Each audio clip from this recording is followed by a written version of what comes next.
of you know that there's a new strain of corona also. We have also put certain passengers in the ESI hospital coming from UK and other places.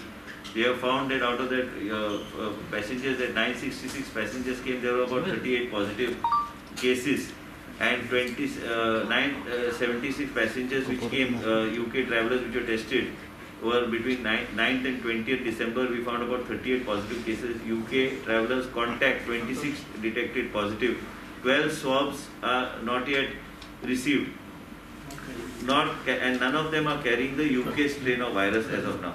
12 swab reports received, not carrying the UK strain. There are some reports that are still pending for coming. So we are also trying to explore the possibility, rather than depending only on NIV. Dean has been, we have requested Dean Goa Medical College to take a meeting of the Joint Purchase Committee, whether we can do that, whatever is required to do the strain 2 testing within the state of Goa, so that we don't have to send it outside Goa for testing. And this is very important because we need to be self-sufficient. We have learned from the past experiences that we were dependent on outside agencies, as a result of which it is to get delayed. And here action and also the speed of testing has to be there. And our team has got sufficient experience in managing COVID till today.